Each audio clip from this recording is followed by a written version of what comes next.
In AOM2,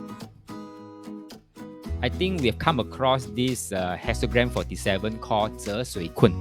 折水困 means confining. And if you can recall, in hexagram 47, I talk about 困, confining the time. I say confining is a situation whereby there are a lot of hurdles in front of you that you have to clear one hurdle after another, and everyone have their own lane of hurdles. So that means you are actually competing against yourself in your own race. You have your own race, other people have your own race, yeah? So hurdle after hurdle. So this is called life. This is your life journey, and you are not alone. Everyone is clearing their own hurdles.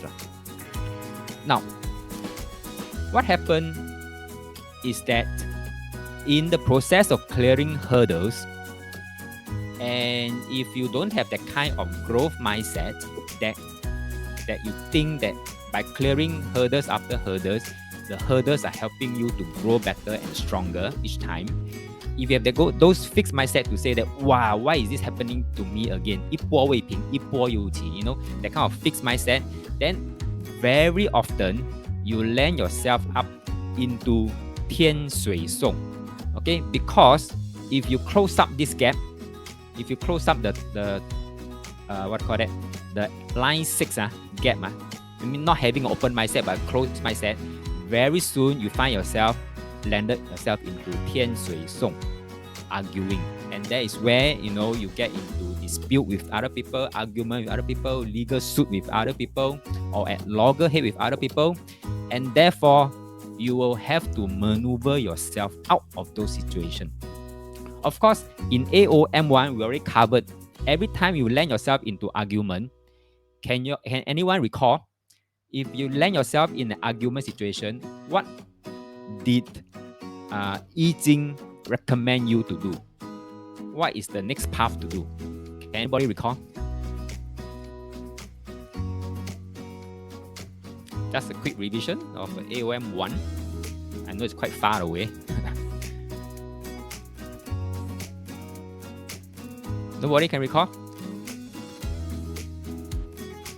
Pepe say family, very good. Family, that means sit down and talk like a family. Very good. Sit down and talk like a family. So this is in general, what the approach should be as recommended by I Ching.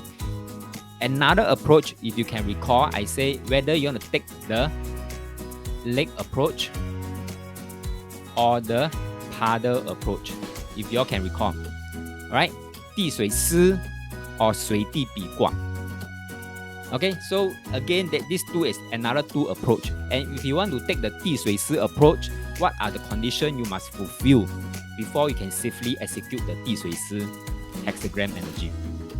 Right? But a lot of time, I Ching will always advise you to say, if you can, go for the paddle approach, the 水地比. So this is a very generic, motherhood statement. Say, yeah, go for the paddle approach. But how? Right? But how? So sometimes the how part, the specific part, you may need to rely back on AOM3 to find the specific part. Okay? So human life is a constant struggle. I think this is all we know. And overcoming a struggle, sometimes we need stratagems. So that is the purpose of this AOM3. Okay? Because we need to know how to make the move. Okay? And we need some specific ways to know how to make the move. And we call that a stratagem. It's called 计谋. Okay? In Chinese, called 计谋. Okay, let me move on. So what is stratagem? Now, stratagem is a clever scheme designed to gain the upper hand. Okay, designed to gain the upper hand. Remember in AOM, I started off AOM 1 saying that we shouldn't be reacting to things happening to us. We should be responding to things.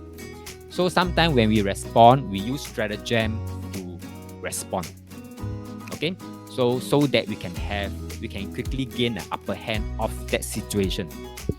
So strategy is quite different from stratagem. Stratagem is a clever scheme designed to gain the upper hand. Strategy is the art or the skill of using the stratagem. So it's like chess pieces, which to move, which one to move, which one. All these are strategy overall. Okay, but stratagem is more minute, more micro. So then again, further explanation about stratagems.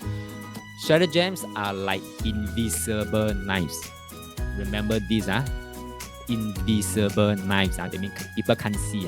If they are not trained to spot all these things, and when you're using stratagems, many people will not see that, will not be able to spot what you are doing.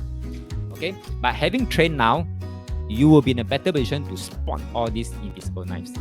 So these are invisible knives, stratagems, which are hidden in the mind and then flash out only when they are put to use. So please use it with care, okay? Use it with care. It's a disclaimer for me. Please use it with care.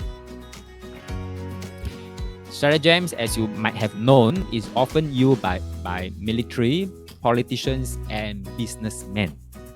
Okay, usually in the past. So he who understands stratagems will always hold the initiative in his hand. This is how powerful stratagem can be and what it can do for you. Put you in the upper hand. Put the initiative in your hand. Okay. So now the good news here is that stratagems are applicable everywhere and everyone can use stratagem. So that is the good news. Okay, and today what you're going to learn is learning what are those invisible knives and how you can use them to your advantage. But please use it with care.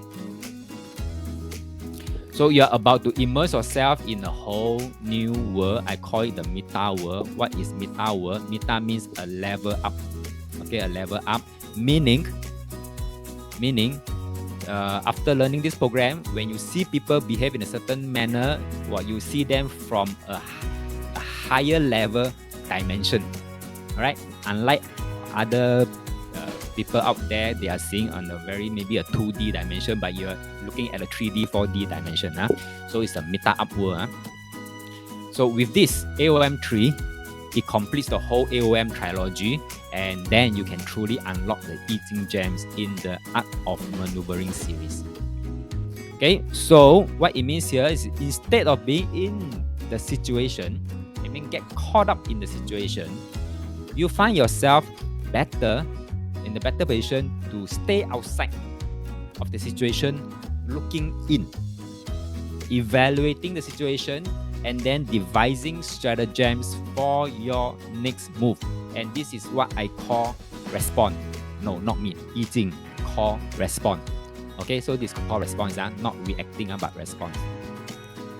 Let me refresh you. This one, since AOM 1, I've been flashing this slide because I want to keep on drumming in this message to you. It's the one who chooses the right response often controls the game of life. So you have learned this, you are a level up. So if you're dealing with normal people who are not trained in this eating, especially this maneuvering part, you have the upper hand. But if you're sparring with another opponent who has also equally learned eating, hexagram, out of war, out of all this, out of that, you may have a good sparring partner. Okay, so don't assume that the other opponent is on a weaker stand than you. Don't assume that. He could be a black belt like you.